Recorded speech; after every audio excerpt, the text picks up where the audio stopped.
Hi, I'm Christian. And I'm Angela, and we are married And bored.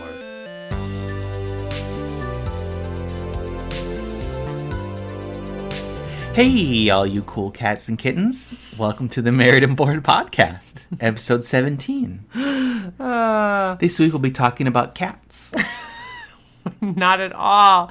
You can't pull that one out of nowhere.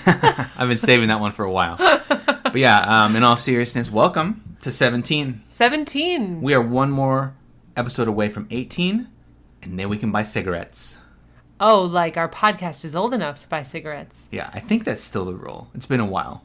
We don't buy lots of cigarettes. No. Okay, vote. Vote. That's better. That's Which right. you should do this Coming fall? November. Yeah. Yeah. Anyways, Ange, board games. We love doing this. We love talking about board games. We do. We got a fun one to talk about later on in the show. But let's just kick off the show and talk about... What's up? What's up with you, Christian? Yeah. You like how I gave you that space so that you could ask me? Yeah, he was very much leading me. That's called leading the witness. I don't know if it's that, but... Oh, okay. Anyways, yeah, so what's going on? We went to our friendly local game store last week. We sure did, in person. Yeah, quarantine or stay at home has been lifted here in Arizona. There are still regulations depending on what place you go into. You got to wear a mask. Yep. They only allow certain people in. But we were ready to go to this game store. It was one of the first places we went.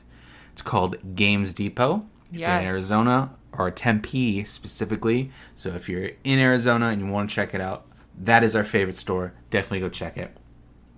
But yeah, we were willing to go there, obviously, and we just wanted to support them, Yes. of course.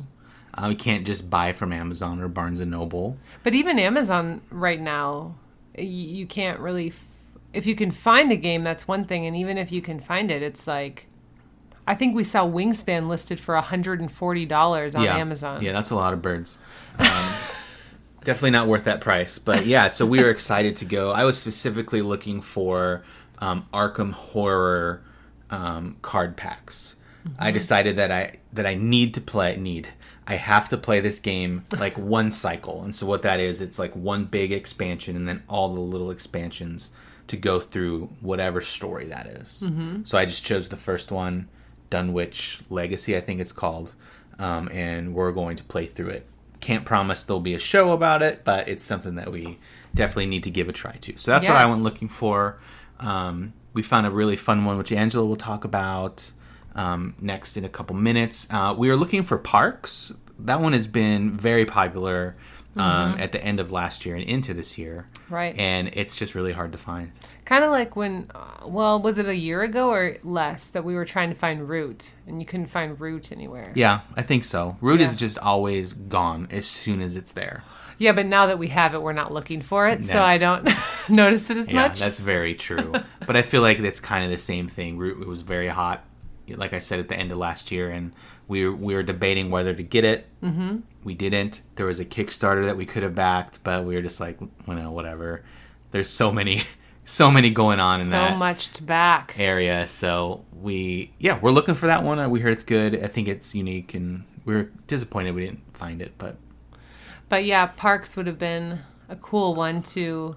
Well, you were looking for the card pack specifically for Arkham Horror, like you said, but then we thought, oh, well, if Parks is there, we'll get that too. Yeah. Yeah, and we didn't find it. We got some other games, which were really fun. And then we've been watching TV, as you do, during this time. And if you haven't checked this out, you should definitely check it out. This is kind of a throwback to one of our first episodes where we talked about an escape room that was based on Mansions of Madness. Mm-hmm. And we were all for that. That was really cool. So there was something on TV a few days ago called Jack Black's Celebrity Escape Room. And where did we watched it via Hulu? Yeah, we saw it on Hulu after the fact. I knew it was coming out. I didn't think anything of it, but everybody online after was like, you got to watch this. It's like, it's the show we didn't know we needed kind of thing, because no one knew what to expect. Right. And plus, Jack Black is like my celebrity crush. That and Chris Pratt. Yep, Paul Rudd. Those are Jack Black, Paul Rudd, Chris Pratt. Yeah, those are my guys. What, really, if you just like combined all the best physical parts of them, that would be you. The physical parts? Yes. I'm mostly physically connected to Jack Black. Although I think I'm probably like a foot taller than him. But then you have Chris Pratt's hair coloring. That's true. That's true. Right? And then Paul Rudd's just wit. Enormous muscles. That's sure. Yeah. Well, I mean, he was Ant-Man, the smallest Avenger, so I don't know what that means. Okay, tangent over. So, the Celebrity Escape Room, definitely watch it. It was awesome. And not because I love Jack Black, because of the actual escape room. It took escape rooms to the next level. I don't mind going to escape rooms once a year. That's probably my max, because it's only so much fun that I can have solving a puzzle to unlock a lock. Well, yeah, okay, to be fair, the only ones we've really done have just centered a lot on locks, and it's like 10, 15 locks later, it's like... Yeah. It's like, do you know how to solve... Make sure you know how to unlock all these locks. It's like, yeah, you put in the combo and it clicks open. I'm just having like severe trauma from like middle school where you're like, what if I forget my locker combination? Or you're locked out of your gym locker. Yeah. But this one, it was interactive. It was reactive. So the celebrities who were in it, they would do something, and then it would trigger an event in the room. One of the events was like this couch just folds down. Like out of the wall, a couch showed up. And everyone was just like, what do we do? And so they sat on it. When they all sat on it, the TV turned on, and it gave them the next clue that they had to try to figure out. And the best part is when they had accomplished a room, a passage into another room happened. Right. So in this example, or I won't spoil it. So let's just say we're in a restaurant in the kitchen, and we had to solve something in the kitchen. And then we solved it, and all of a sudden the refrigerator that was locked opened up. It's not a refrigerator. It's a passageway to another room. So cool. Yeah. And definitely, if they could do escape rooms like this, I would be going a lot more often. Oh, for sure. It was way cool. Way cool. I don't know if anyone else has done escape rooms that are more than just one room, but I have never... Yeah. I've never seen that where, it's like more like an escape place. I think that's called kidnapping, but... Well, no, because you escape. Oh, okay. So it's fine. But yeah, I mean, I would always be up for more interactive events in an escape room. Really cool. And then another reason why we probably can't play boxed escape, like board games. Like Exit. Yeah. We're just... underwhelmed. Yeah. And that's, that's okay. Games aren't for everybody. Those ones aren't for us. Well, Ange, I touched a little bit on what you wanted to talk about with what's up with you. So, what is up with you? Okay, well, Christian mentioned we went to the game store, and we did not set out to buy this game, but we happened to pick up... I really shouldn't even take credit for it. Christian grabbed this little box and said... would you be interested in this? And it had railroads on the front, and I was like, no, I'm good. But then I insist. Christian insisted, and I was like, okay.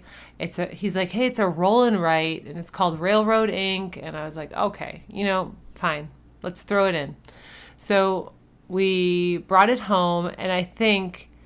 Well, we did play it together for the first 2 or 3 times because it's a short game. It probably takes 20 minutes. Yeah, if that sometimes. And then I played it that whole week solo, just like by myself. So I've been really liking this roll and write. Again, it's called Railroad Inc. And within the box that we got, I think we got the red edition. Mm-hmm. There's other editions, right? Yeah, they're the same. It's just color. Oh, okay. Well, inside the box, I liked that there's just the normal game, and then there's also 2 expansions within that box. So I didn't need to go out and buy the 2 expansions. Right, and in this sense, it's just extra dice that add another layer. Variable. Yeah, and it's a roll and write, so it's not like a deep strategy game. I like that it's 20 minutes or less, and I'm just... I really have enjoyed playing it, and I will eat my words again, Christian. You have found a good game that I like. Yeah. So I am a board game sommelier. Yes, you are. But I don't pair drinks with board games. I just pair people with board games. Yes, so if it's that's kind of like a thing. Match.com of board games. That's probably a better way to explain it. If you have someone in your life that just needs to be matched with a board game, send Christian their profile, and then he will just match him up. Okay, so here's the deal. I'm actually looking right now on the blue version of the game. Yeah. And I feel like the expansions are different in the blue version. Would it be like rivers? Because blue reminds me of water. Yeah, I think it plays the same, maybe. Okay. But it adds rivers and lakes. Ours is like apocalyptic. It's volcano and lava flows. Yes. And comets or asteroids or something, right? Yeah. I didn't know that till right now. Well, there you go. I should have got blue. Learn something new every day, every second. So, yes, have been enjoying Railroad Inc. If you are interested in roll and rights, or you know it has a place on your shelf because it's travel sized and you have maybe more success at getting someone to play something like that with you, that would be a good one to pick up. And it's, smaller and cheaper than most other big board games. Yeah, I think we paid $20. You can play 6 players. Yeah. And it's really easy to learn. I actually played this game solo before I taught it to you. You were out grocery shopping or something. Yes. Doing house duties. And I was like, okay, I'm just going to try it. And I had a good time. And I wasn't sure if you're going to like it because it's very... it's spatial. Yeah, geometric. Which is not your favorite, but you've really latched onto it. So... It's been really fun. I've liked this one a lot. Yeah, absolutely. And that's probably all of the big news besides the things that you mentioned. I also loved Jack Black's Celebrity Escape Room. That's true. So, yes, that's what's been going on. We are going to grab some soda, our drink of choice, and some maybe unwrapped candy, and we'll meet you back here. That's key. To discuss Watergate.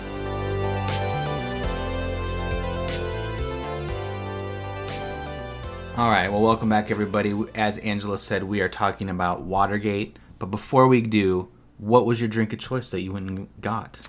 I have a Diet Coke out of the can right here, and I have already opened it, so you don't have to hear the... Well, now you just made the same noise, so you could have done it. Well, I am sorry. What is your drink of choice? Mine is classic water. Water. Yep. This episode brought to you by water. Yep, nature's... liquid. I don't know. Either one, really. I don't know. Either one. Nature's bounty. Yep, there we go. I know everyone wanted to know that. But yeah, so let's jump into this game here.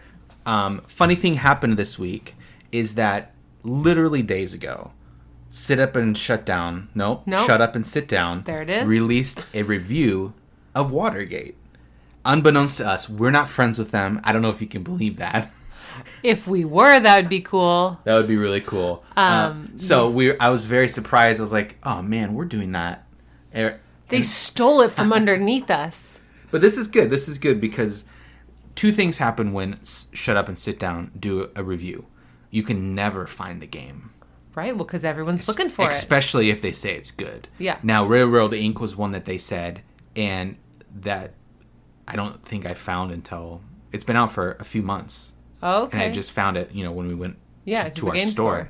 And then something like King's Dilemma, which I literally had in my cart, ready to buy, and I said, no, you can't find it anywhere because they loved it so much. Christian. So, we hope that it happens with this game because that'd be great, and then also that you can find it.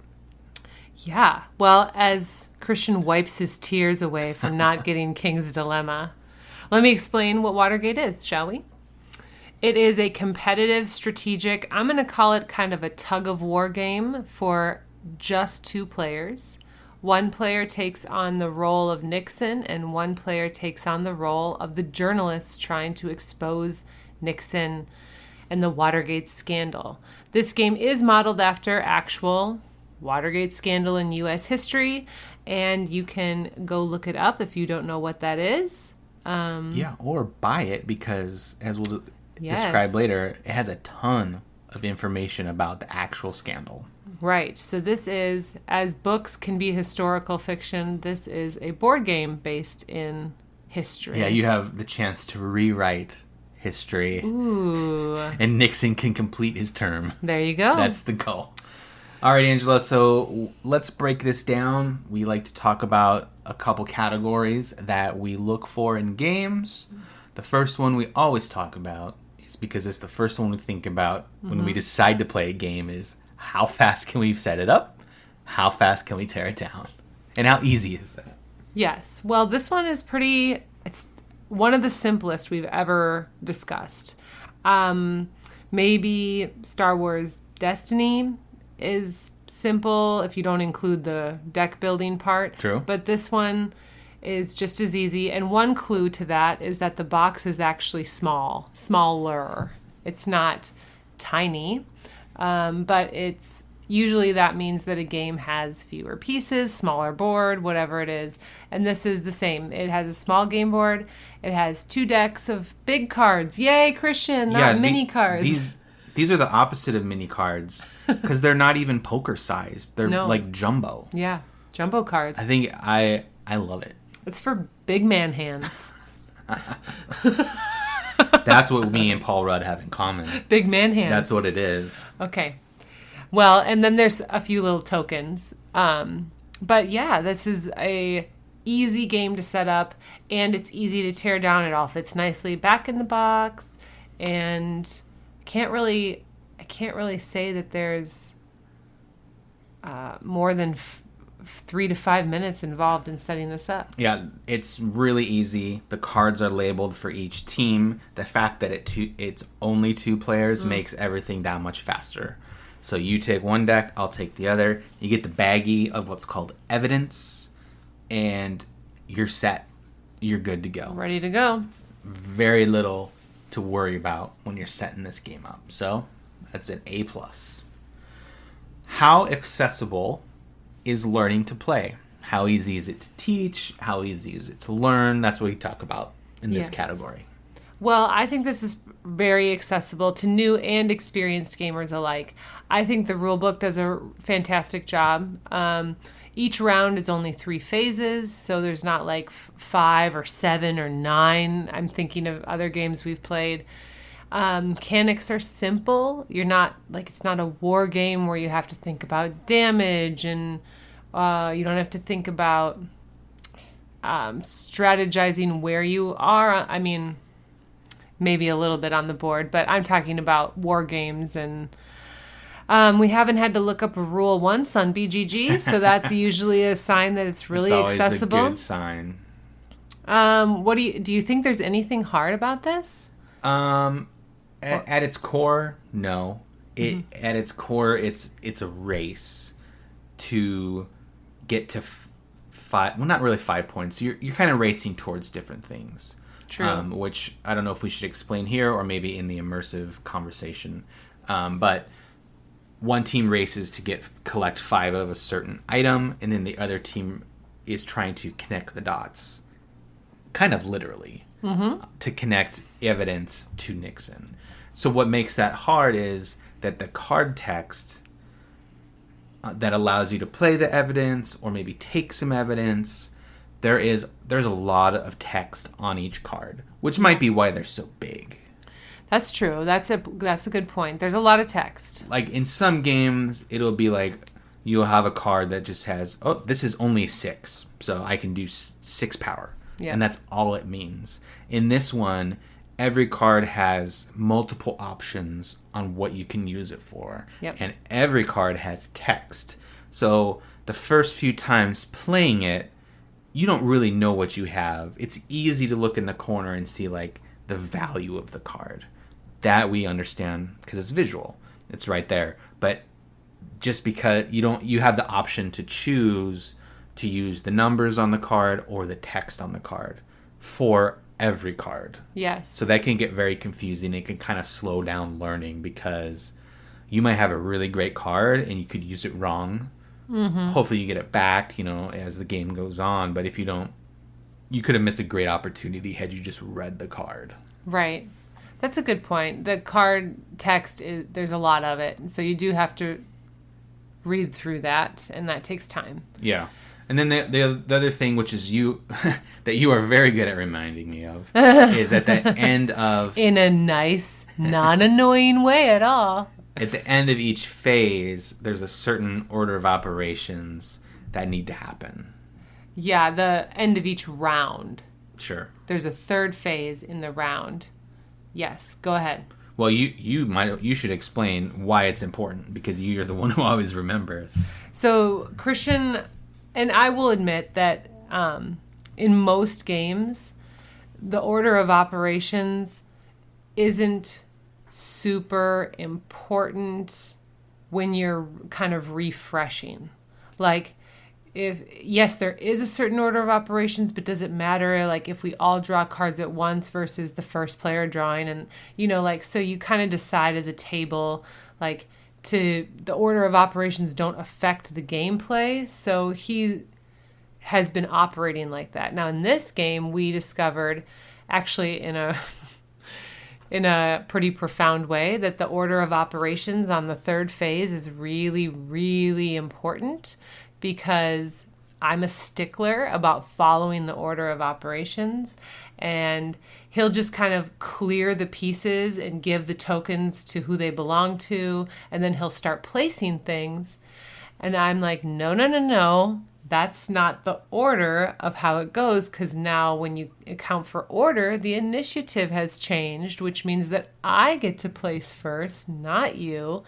And in one of the games we played recently, that actually didn't allow you to win when you thought you were going to win. Oh, yeah, that one turn was brutal. So I'm really glad you remembered those rules at that time. I am a joy to play big games with. Am I a joy? It's pure joy.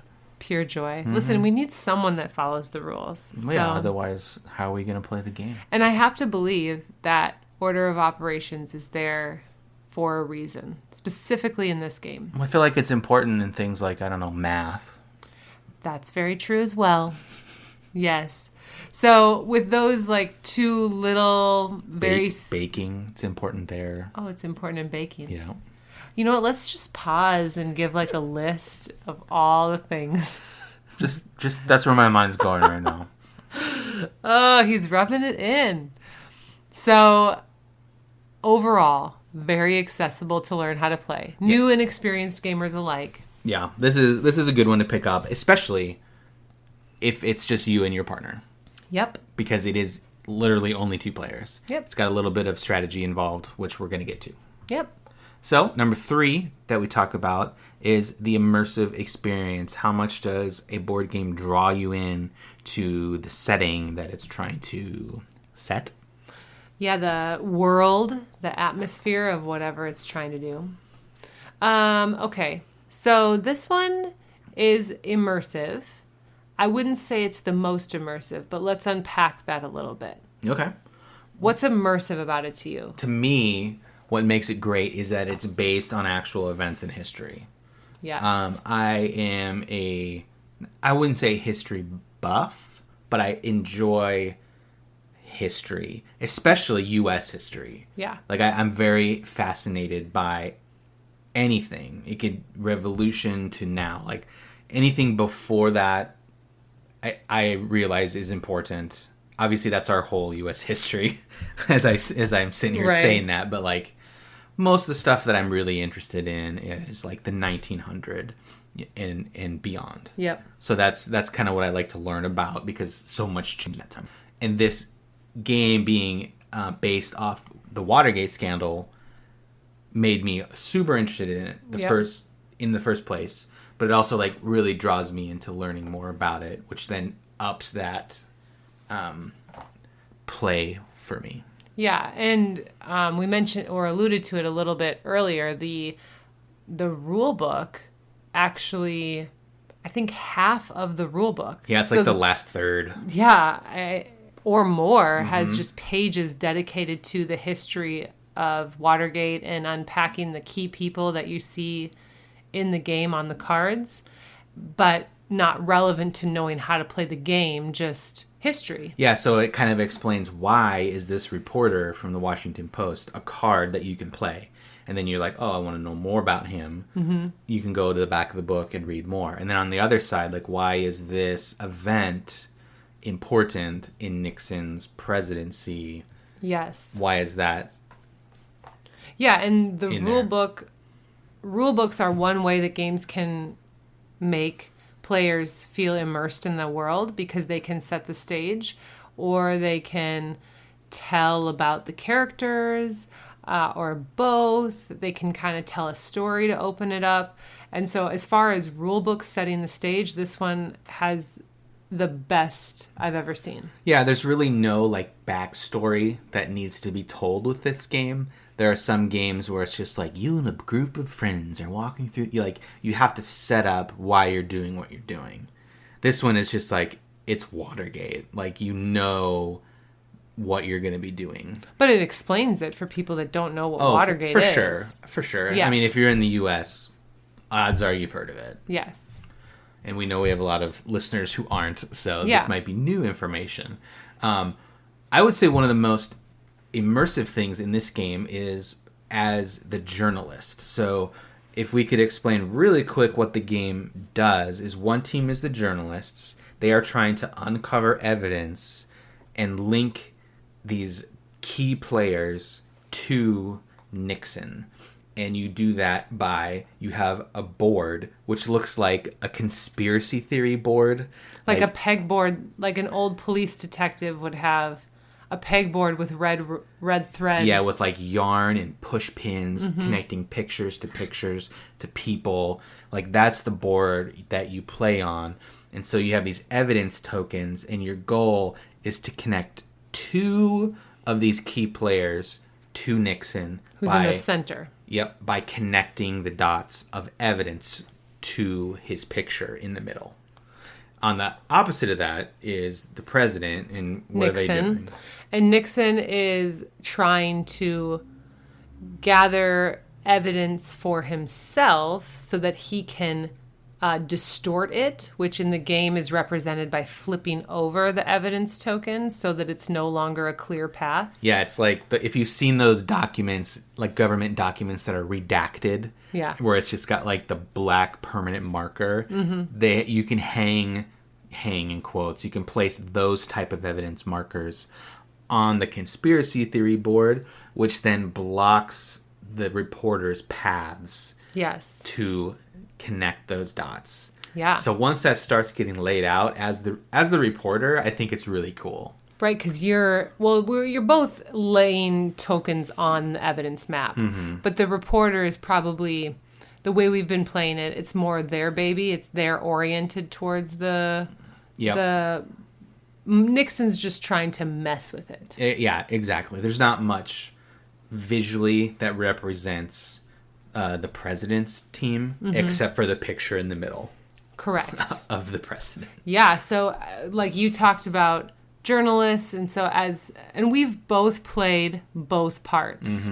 But Christian tends to play the journalist more often. I tend to play Nixon more often, but we have played from both perspectives. As Nixon, I feel like I am actually covering up evidence and making that hard for the journalist to decipher a way to connect people. I feel like I'm also blocking informants. So like there's people on the outer rim that Christian referred to on this evidence map, and I can block the informant from being useful to the journalists. So I can flip it over, and that's the redacted marks. Those are the ones. I guess you could think of it as like paying them off, maybe. Like they're like, hey, buddy, like don't talk to the press. Yeah. Now the press can't use you because they've been blackmailed or paid off or something. So it changes the strategy that the journalist team will have to take. Yes. And the mechanics within the round are really the only thing that I feel like is not as immersive. So discovering evidence and going on a quest to solve a mystery or uncover a scandal, that's maybe not happening as much. At least we didn't feel like we were going on a quest to uncover this scandal. Yeah, you're not really finding the evidence. You're not like... I don't know how to explain in this game, but it's not like you're going into the Watergate complex and catching the people and unlocking doors. And, yeah, it's more like you're just drawing tokens, and if they happen to work in your favor, they work in your favor. So there's not a real deepness there into like discovering evidence, or like if you think of like Detective or Chronicles of Crime, where you might have to read a document. Like, you're not doing that. And it's like, oh my gosh, Nixon said he was at the golf course on the 17th, but he was really, like... Right. That would be a cool another layer, but that would be a whole different game. It wouldn't be this simple. Yeah. Which is one of the strengths of this game. Exactly. All the two other categories we've talked about, the ease of setup, tear down, the accessibility, the learning to play, those are simple, and because they're simple, that's probably a reason why it can't go into that next level of immersion. Yeah, it'd be definitely cool if it did. But that would probably just be a different game, like we've been saying. Mm-hmm. So it does a really good job at the small package, at the 2 players. So you're not going to get an adventure story like Lord of the Rings or like a Descent 2.0, but you're going to get a fun little... problem-solving game. Yes, agreed. Okay, well, that leads us into, with that word, the 4th category, which is fun factor, because a game we can discuss it all day long, but at the end of the day, we want to know, is it fun, and in what way? Yeah, exactly. So, is this game fun? I think it's pretty fun. It's not my favorite game, but I think I like it because it's like a 30-minute experience. Yeah. For us, since we played it so many times, like we can get it and get it done and hopefully come out still liking each other at the end of the day. Yeah, no, that's maybe the key for me. I don't know where this game falls on the fun factor, like definitively. Would I play it again? Yes.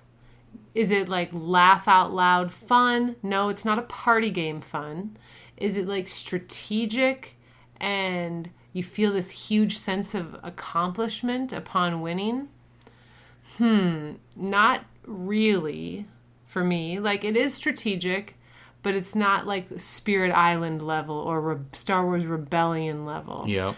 Also, it's so competitive between the 2 players that, at least for us, we're not conversing. Sure. We're not talking to each other. Unless we're clarifying a rule or something. Yeah, and the thing that we struggled with in playing this game is that everything you do directly affects the other player. And so, like, if you know anything about the games we play and the games that we tend to enjoy, that direct competitiveness is not usually a good combination for us. Yeah, and so... It sounds like I'm being really harsh on the fun factor. It's fun. I just can't put my finger on why. It takes a little bit of... Maybe it's just that I want to perfect the experience of whatever I'm doing, and that's what keeps drawing me back. Okay. Because it does hit a nerve with me when I lose this game. More so than I have experienced in quite a while. Yeah, definitely. Like even Real World Inc. is competitive. Yeah. And I've beaten you a handful of times, but you don't seem to... Well, it's Wingspan competitive. You can't directly affect me. Oh, Railroad. Yeah. Yeah. So this is more akin to like maybe a Keyforge or like Magic the Gathering or even Star Wars Destiny. Yeah. Where you set up across the table and you just battle it out. Right. So I don't know. There has been quite a lot of hurt feelings as we get better at this. When we're first learning, it doesn't bother me as much, maybe. But then there have been times where I just felt like I was cruising as Nixon, and then like all of a sudden you just like had you've played it enough, or you had the right card order, or both, and you just came out from under me and won as the journalist, and I was real salty about that. Yeah. Because I just felt so powerful. And I was dethroned. Don't let that power go to your head, Ange. I guess, you guys, pride comes before a fall. This is the truth. One of my favorite moments that happened in this game is one that we talked about earlier, is that I was ready to... I don't know if I was ready to win, but I was ready to get a lot of information at the end of the round. I maybe had like all 3 evidence tokens going my way. I was going to get initiative. I was going to get the red marker, which I can't think of the name. Momentum. I was going to get it all on one turn, which is big for anybody to do, whether it was you or me. And I was like, yes, this is going to turn the tide. And that's when you not decided, but you said, no, wait, we have to do this in the right order. Yes. And it happened, and it just totally jacked my whole strategy, because my strategy was that round was to get everything. Right. I was like, if I can get everything, I can finish the game. And I think I may have still won the game, but it delayed it a couple more turns. Yeah. And I was like, oh, like the rug was pulled out from under me. Yes. I hated it in the moment, but I love it now. Because it was such a... What's the thing that you like about games like that? It's just kind of like that someone can just play a card and change the... Because there was another instance like that where I just played a card that reset all the evidence to 0, the initiative to 0, and then moved an evidence token 1 space towards my direction, and the round ended. Yeah, you like killed the round, which is ridiculous. Which you hate in the moment, but then you were telling me later that night that the ability to have cards that just like do that, that basically take a round from, you know, a 180 direction, was one of the things you liked best about games. Yeah, I know a lot of people do disagree with this, but I like chance in games in general. I know people are like, no, it has to be 100% strategy. I have to control everything. Mm-hmm. But when there's that one little aspect of the game, however big or small, that a dice roll, a flip of the card can just change the outcome totally. Like that's what makes it fun for me. He loves it. Yeah, like it's like the oh my gosh, what's the potion game? Quacks. It's, you know, in your little bag you have 4 bad things and 3 good ones, and you're like, I'm just gonna do it. Like, just see. Yeah, that one obviously only affects you, but if it's like for an outcome, for a win to the game, like I think there's been a couple times where we've rolled dice in maybe like Dead of Winter, that dumb zombie dice that you roll, and if you get the tooth, you're bitten and you die, and it's just like, if he gets that, we all lose. Right. And then he gets it, and it's like, like, come on. Yeah, and I don't hate it, but I, if you can guess, like it less than Christian does. It's like a big twist in a movie. Yeah, that's true. It's like a Gone Girl, you know, where you're just like, what? What happened? Yeah. So when someone does that and it just totally flips the game on its head, I enjoy that a lot. And I liked it in that instance because it worked out in my favor. It went your way. There we go. Yeah, exactly.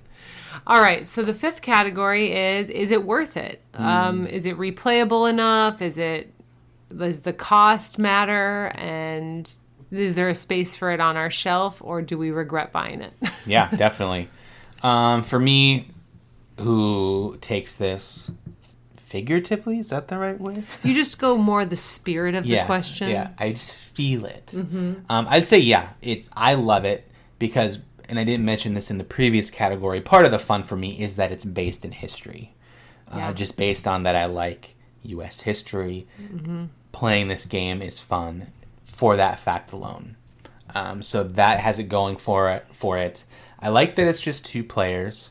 I can't imagine that there would be a game like this with more than 2.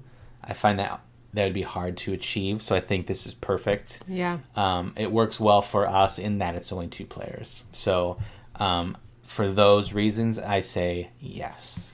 Definitely. And, I tend to be more like literal with, does it have expansions or variations within the original box that you can replay? Is it cost effective? And because it's a smaller, like physically a smaller game, I don't think it was as expensive as some other big box ones can be. Yeah, I think it's like $29 maybe. Oh, yeah. Yeah.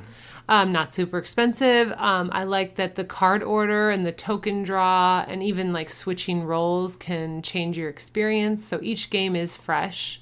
Even though the cards are the same and the tokens are the same, you don't know in which order they're going to appear. And you can change roles.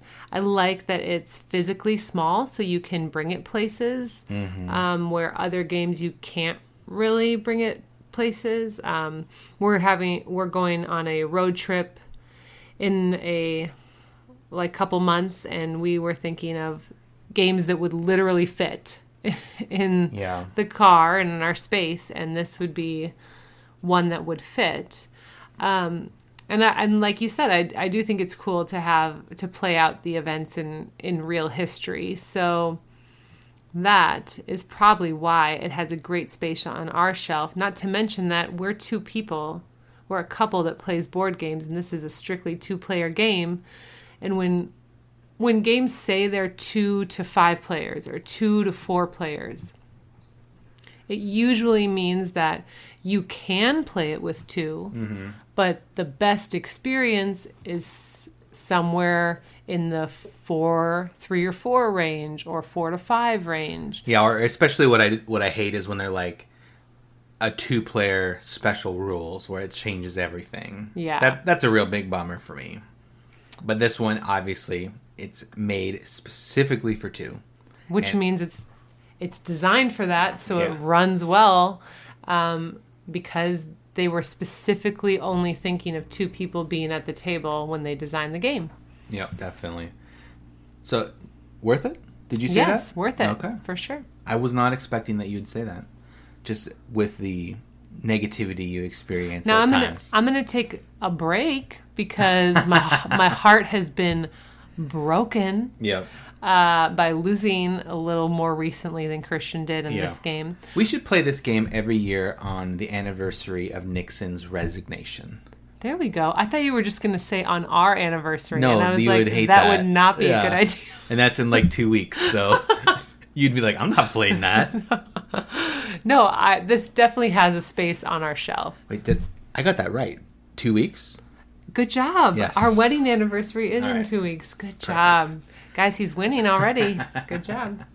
Yeah, so if you're looking for a 2-player game that's quick, it's got the history thing, especially if you love history, you gotta at least check this game out.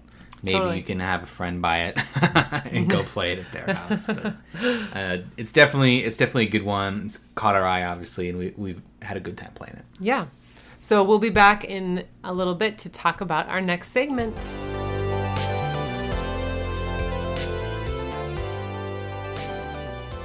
This episode is sponsored by Show It. Hey, Christian, why do we love Show It? Well, we love it because we are terrible at designing websites. That is true. And we were able to make our site using Show It in a couple hours. Yeah, if you're stuck in like some boring website template, you need to check out Show It and experience what they have to offer. It's really simple. It's drag and drop. And our website, if you've never been there, is beautiful, if I may say so myself. Yeah, we use Show It to make it, and you can get started for free. Showit.co. Check it out.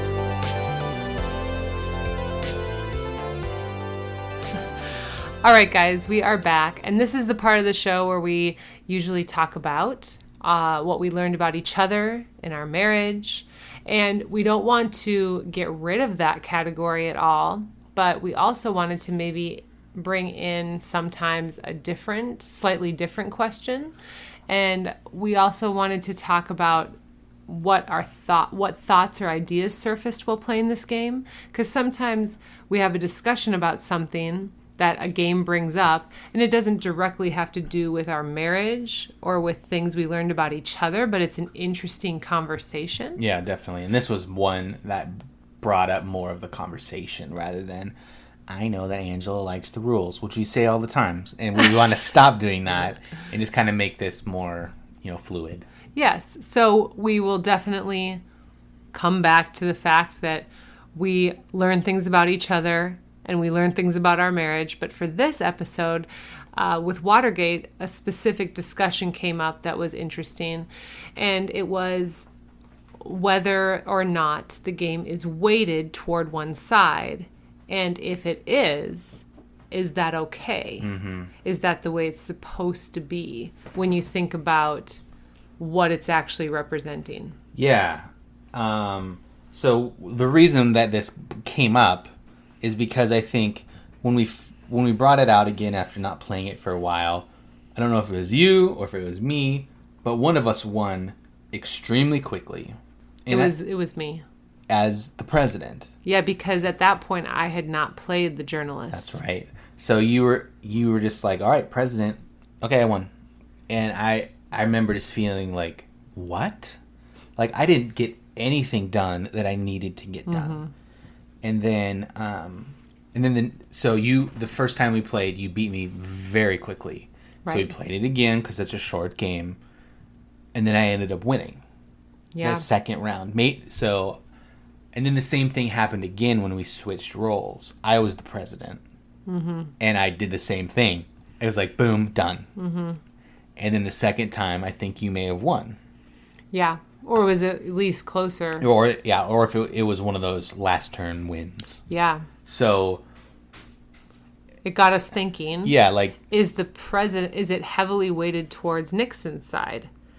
And then, well, you brought that up. You were like, I think this is really heavily weighted towards Nixon having the advantage. Mm-hmm. And I said, well, I'm not sure yet. I've only played the journalists like once, and you've played them many times. But then I was like, maybe that's how it's supposed to be. Yeah, because I guess that's how... You're trying to oust a sitting president. Worked out in history. Yeah. So maybe there is supposed to be like a slight advantage, not to the point where you destroy fun, mm-hmm. right? Where it's like, okay, well, this is so heavily weighted, it's not fun anymore. Mm-hmm. Or if it feels like it's weighted in such a way that the creators didn't think out the game mechanics, where you feel like that can't possibly be what it should be. Mm-hmm. It didn't feel like that, but it just felt like, wow, there's a huge, like, insurmountable task ahead of you to try to connect these pieces and oust the sitting president. Yeah. And then maybe it's just that the president player is the goal is simple. You need to get 5 momentum. Yeah, 5 tokens, and if you get 5 of them, you win. Right. So that in itself is very simple, and there's an easy way to do that in the mm-hmm. game as president. So now, as the journalist, you kind of have to worry about a lot more things because you don't want him to get that momentum. You don't really need it yourself. But it does give you bonuses. It does. The main thing you're doing is... That's not how you win. Yeah, the main thing you're doing is keeping it from him. Yes. But then you also need to gather evidence towards you. Mm-hmm. And then you also need... Well, if you want to go first the next round and have the advantage, the initiative, you have to worry about that too. Yeah. So in that sense, it felt very one-sided. Mm-hmm. But then I kind of liked the second half of the discussion where we kind of thought about, well, this is a very like teacher phrase, as I'm trained to be a high school teacher, but in just education theory, like is equal, or does fair mean equal? So is this game might be fair, but does fair mean that it's equal for both sides? And yeah. So I maybe not. Like, maybe there's an underdog component to this. We just recently rewatched all the Lord of the Rings. Yeah, from our episode ago, And yeah. playing Lord of the Rings, we're watching them. Yeah. So we did all three. And so it just reminded me of that, like kind of that underdog feeling where it's like, can these people catch a break? And that's how you feel. And there's other games like that too, you know, that you see and you wonder, gosh, this feels like an unfair advantage. Yeah, the deck is stacked against you. But then how good does it feel to win, you know, as the underdog? Yeah, it's much better. Mm-hmm. For me, it would be like at the cost of like playing it 12 times to win one. Right, like, probably not. No way. But to play it 3 times and win one, okay, I can handle that. Right. That's a little bit better. Yeah.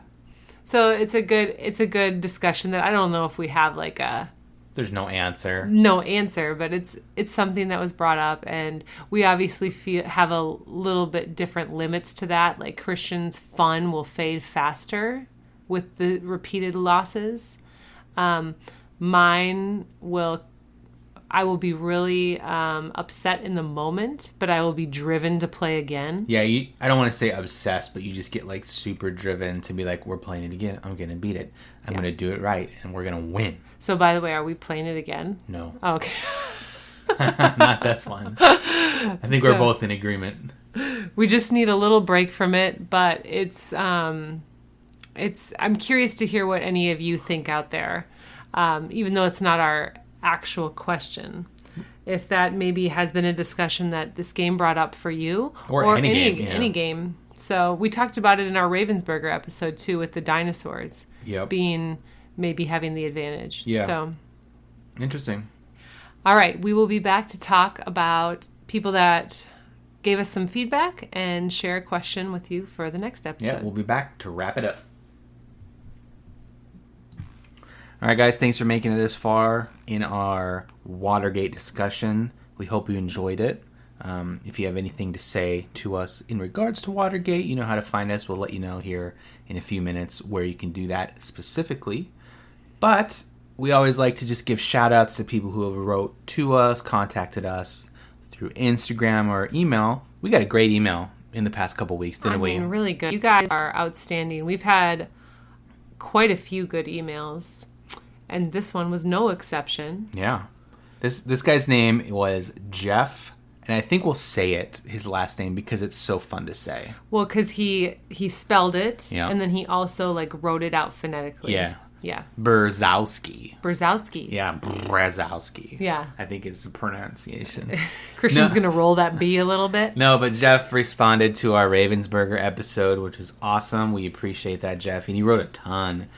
He's in my camp with Jurassic Park, loves the movies, that world. Mm-hmm. Maybe not Jurassic World itself, but you know what I'm trying to say. Yes. He loves it. Wasn't a big fan of the Ravensburger game. It just fell a little short because he had high expectations. Yeah, and I agree. I don't think that game was meant to be the definitive Jurassic Park game. Let's hope not. I mean, come on. And he did give a suggestion in that there is a pack for the Unmatched game, which is a little miniature card fighting game that Shut Up and Sit Down also recently reviewed, which is random. But they have a Jurassic Park pack for that, which is really cool. Oh. It's 3 raptors on one team versus InGen, which is the genetics company. Okay. So it's like a raptor handler hunter guy. Okay. And you try to fight each other on that. So that's interesting. Yeah. I've definitely had my eye on that. Interesting. But yeah, Jeff, we appreciate the message. Definitely keep them coming if you're willing. Yes. And did you want to mention what he asked us? Yeah, he did bring up an interesting question in that we talked about the Ravensburger games. They're all very specific to an IP, an established universe. You got Jurassic Park, you got Jaws, and then the Disney. Disney's so big. So he asked, is there a specific IP that you'd want a board game or modern game to be created on? Yeah. And I did a little bit of thinking, not a ton, but during this quarantine stay at home, I've been playing a lot of Diablo 3 on the computer. And that's for whatever reason, it's my favorite game, probably of all time. I would love a Diablo style board game. Now, Interesting. I know there's one called Sanctum, which is supposed to kind of scratch that itch. I don't think it's getting great reviews. And I actually saw it at Games Depot. Oh, you did? When we went last week, yeah. But if you guys have played that, definitely let me know. If it's super Diablo, like, maybe I'll check it out. The second part of the question was, what kind of game would you want this to be? Right. This is a hard question to answer, especially with Diablo, because the thing I love about it is that you're just getting loot and gear and weapons and loot and gear and weapons money over and over and over and over again to get better. Mm-hmm. And I don't know what type of game you could do that with. The only thing that makes sense is maybe a card game. Yeah. Like, I'm thinking of Call to Adventure. yeah, something like Call to Adventure, or even like an LCG style game where you have a character and you just get cards, which is gear, and you fight monsters. And it'd be cool if they had like random packs of gear. Like you could go to the game store and get this Keyforge style pack that just has random stuff in it. Yeah. You don't know what you're going to get. That would be super fun. So maybe some sort of like a modern LCG style game set in the Diablo world. That'd be cool. Would be pretty cool. Now it would be great if it had miniatures, because I think that would look really great for Diablo, but it'd be really hard to do the gear thing with a miniature game. What you'd have hundreds of mini cards. Oh yeah, you have tons of mini. And that's my board game pet peeve. So you have found item 654. The Ring of Jordan. Yeah. Yeah. So that is my answer. Jeff, is Diablo 3. I'd love it to be a card game. I think that'd be super cool. Did you think on this question at all? I did, but it's themes that I know and worlds that I know have already been put in board game format. Like Walking Dead comes to mind, and I know there's board games out there that are Walking Dead, not just one. I think there's multiple. Yeah, and you love Harry Potter, and there's Harry Potter stuff, and we love Lord of the Rings. We like the big stuff that's out there. So yeah, especially for you who's not reading fantasy books and watching sci-fi and which most board games are based on. Yeah. So I'm sure I'll think of something just awesome after we stop recording. But yeah, I think of Lost because I like the island, and I like trying to solve a mystery or plan for something. So yeah. Lost got a little sci-fi at the end of that series. Yeah, maybe too much. But I'm thinking more of like the island and the others. Like the first couple seasons, sure. Yeah. Yeah, that'd be really cool. So we think it was such a great question that we're gonna extend it to the rest of our listeners. Ooh. So if there is an IP out there that hasn't been made into a game, what is it? And what kind of game would it be? Right. We'd love to hear from you guys. And if you could suggest a game that based on Angela's description, I think that'd be really cool as well. And I'm just going to throw another wild card in there, is if you guys know of any other games that are based on like real events in history, I'd be super interested in looking into those. Well, we've seen Black Orchestra. Yep. And then there's like no, that's the one. Yeah, never mind. Isn't that the there's a World War II II one. Yeah. And we have Undaunted Normandy, which is another World War II. But beyond those, let us know. Yeah, I'm sure they're out there. And I could look them up, but I want to know, what our listeners think, because we like you guys and trust you. Yes, we do. So that question comes from Jeff. Like we said, we appreciate it. So we gave him a bunch of questions. Angela, where and how can they get in contact with us? All right, guys, you can find us at our website, which is marriedandboard.com, and there is a form filler there, so you can contact us that way. You can email us at hello@marriedandboard.com, and you can find us on Instagram at marriedandboard. Yeah, it's not going anywhere. We love talking to everybody on Instagram. We get a lot of messages, so it's great to to go back and forth with you guys. And we always love it when we get that email. So thanks again, Jeff. You said your name about 16 times in the last few minutes. I hope that's okay. It's a listener who may or may not be named Jeff. Yeah, we don't know. We don't know. We're trying to keep it anonymous. But yeah, I think that'll do it for us. Like I said, we appreciate everyone who listens. We will come back in a couple weeks with another episode. We can't wait to discuss another game for you guys. Yeah, it'll be fun. All right. Stay safe.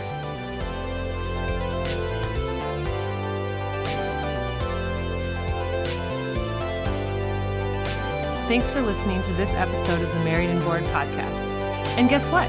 We have a website where you can listen to podcast episodes and so much more. Find us at marriedandbored.com, or you can email us at hello@marriedandbored.com, or follow us on Instagram @marriedandbored. Music in this episode is by Joseph McDade. See you next time.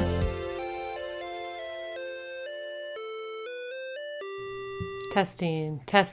Here I go again. What's my weakness meant? Okay then, chillin'.